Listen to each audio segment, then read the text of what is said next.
Psalm 119, Day 7. Wondrous things. We'll be reading verses 17 through 24 today. Deal bountifully with your servant, that I may live and keep your word. Open my eyes, that I may behold wondrous things out of your law. I am a sojourner on the earth. Hide not your commandments from me. My soul is consumed with longing for your rules at all times.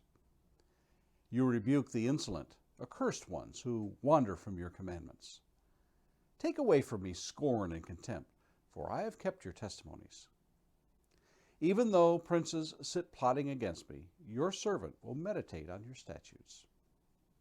Your testimonies are my delight. They are my counselors. Our thoughts for today center around, open my eyes that I may behold wondrous things out of your law. For many years, I have carried a folded piece of paper with 4 words scrawled on them. They are wonder, truth, love, and security. I scribbled them down on a notepad as I was driving down the road.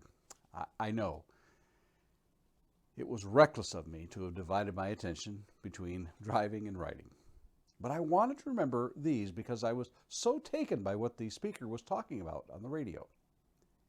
He related these 4 words as to the stages that we travel through life, generally speaking. The first stage as an infant is wonder, that discovery mode all babies go through. You know how it goes. If it's on the floor, it's going in the mouth. The world is wide open and everything seems to need exploring. The next stage is the search for truth. As a parent, we know that young people in their teens question everything, and that's not all bad. But think of it in terms of a search for truth. As if to say, is what my parents, teachers, yea, every adult telling me, is it true? They begin to see that not everyone who walks the walk talks the talk. Next is the search for love. As the brain develops and matures, we begin to understand, if that's at all possible, more about this thing called love. Lastly, in later years, we look for security. Now, it goes without saying that these overlap, and we don't leave them behind once we have discovered them. What their underlying basis is the origin, meaning, morality, and destiny of life. Have you wondered why some people seem to always be in awe and wonder at life, while others have seemingly lost this sense? Now, let's make a grand leap to the spiritual realm, the wonder of God's Word. How is it that some people can read the Bible cover to cover, year in and year out, and never seem to lose the desire to read it more?